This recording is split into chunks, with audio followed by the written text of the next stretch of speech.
Well, here I want to show you something about the Royal Kurgan.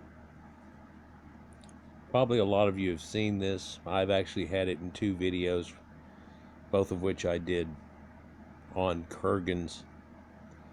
A third one too, where I showed some of them, and this one in a video about dolmens and how things got related from that Fred Flintstone looking building into something like this.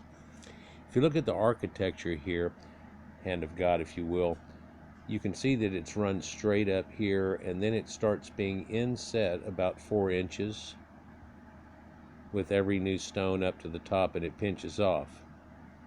A lot of people don't make the connection though, but it has a shape to it that ends up being a portion of the flower of life, a cross section if you will, in fact in 3D.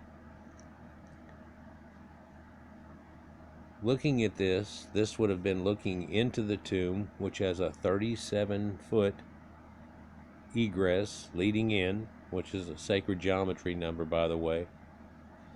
And there would have been a statue of the king or the person that was in this Royal Kurgan. And on a certain day, it would have gotten lit up just like this, lighting the back wall and lighting it up. You can see this same architecture in the Great Pyramid, said to have been used for a ceremony of coming forth by day. I've said before in a few videos the reason that was empty is because he made it, and they wanted to indicate that, whether his body went someplace else or something. And if anyone was to find it one day, they would have that revelation that these people who built these things knew how to actually make it into the afterlife in some way. This strange pillowing of rocks, it's one of those things that's kind of a new part, because it shows that in between each one of these runs, they take these blocks down to a perfection. If the whole thing was done in it, it would be unbelievable perfection, even for the time.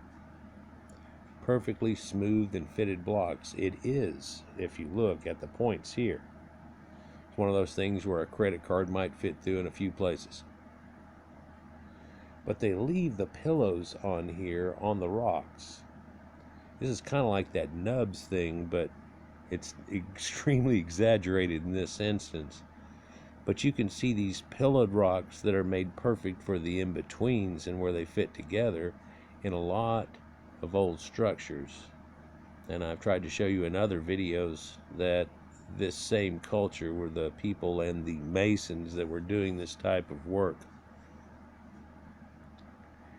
Where this is near Kirch. And by the way, Kirch is where we get the word church from, and Kirk also has to do with that. Instead of a CH, it's just a K, and it's where we get the word church from. If you look at that corbeled architecture, it goes all the way up to top to a thin amount, and I don't know if you can see it, but there's almost a swirl effect there. And there ends up being a dome that's built to perfection over the main burial part. The door's right over here. And it comes up to a cone, like a pyramid, but it's 3D. And it again has that stepped in effect all the way up, an amazing stonework. And this was again all buried, just like that Gobekli Tepe and other sites that we've taken and shown. In fact, the full thing really looks somewhat like this architectural scan of where it would look coming into it from this end and then going through the channel we see and then the burial that's there. But watching a vid from somebody else got me to thinking about this, and its symbology just like in Egypt, of the coming forth by day, being reborn into the light, situations like that. You can see here that it wasn't meant to be re-excavated back out, but once it was done, it was left in a mound, and instead of finding things that look like Stonehenge in it, like Gobekli Tepe, they're finding this.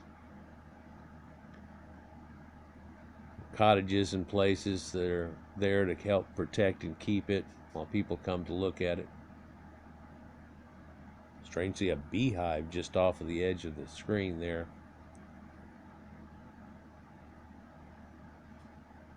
But this thing was made to be enjoyed somewhat.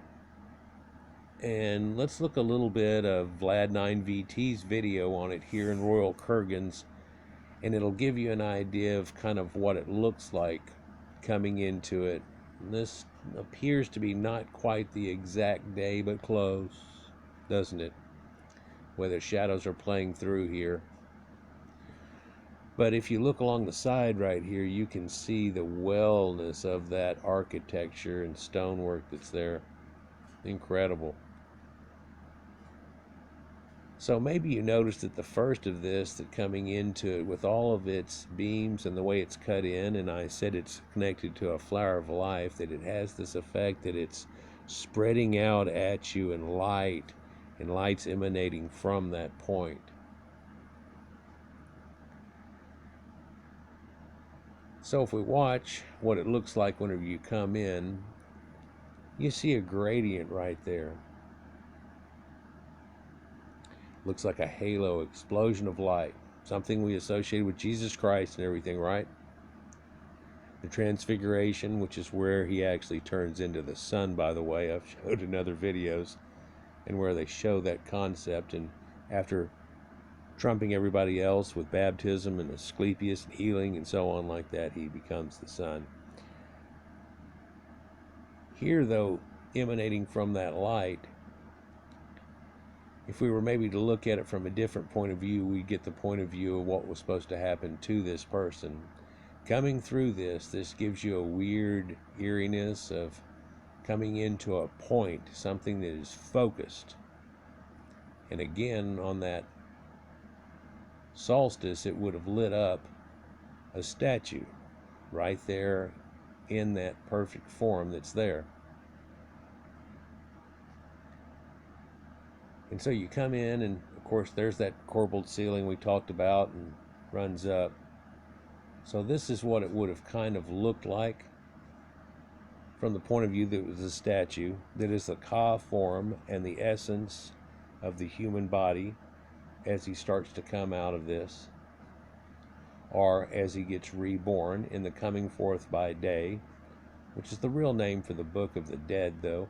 We found it was associated with the Book of the Dead of the ancient Egyptians that they kept, but it was the Book of Coming Forth by Day. How are they supposed to come forth by day? This is now going to be the trek that that soul was supposed to make into the afterlife and where it goes.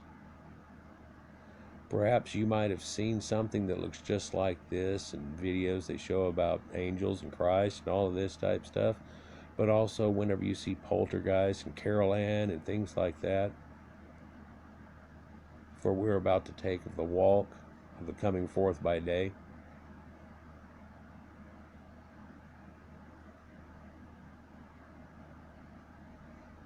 Does that seem familiar in some way?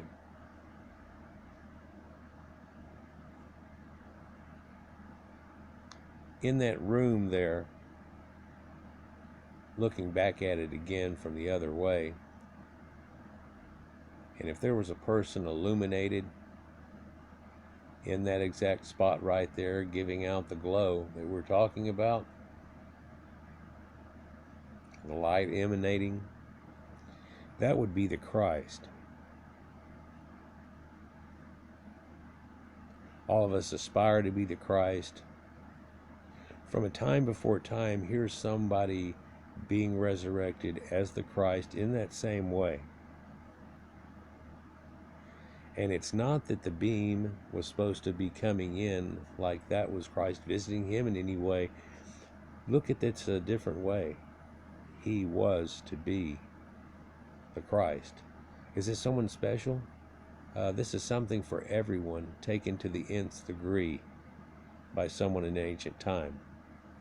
Illuminated right there. Statues long gone. Hope you get the idea of what I'm saying here. That we see it from this point of view.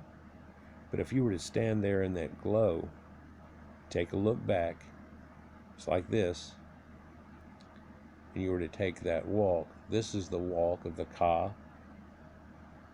of the soul, or the coming forth by day, that's in the Egyptian pyramids, and in that same corbeled type ceiling. It's that same walk.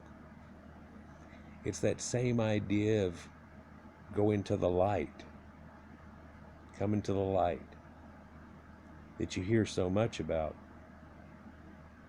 You might think it's something that they've got a new idea on and everything, but again, this shows you that other people that weren't connected to who you think it was had that connection. Here it is. If someone was to stand in that doorway right now, that would also give an aspect that you would think of. But again, if you were to flip this around the other way, that is the Christ. Let me know what you think downstairs. Just thought I'd share this moment with you. I saw it actually researching other things, and I glanced up and saw this, and all of a sudden a series of thoughts came to my mind, and I thought I'd just pop the video out real quick. Peace.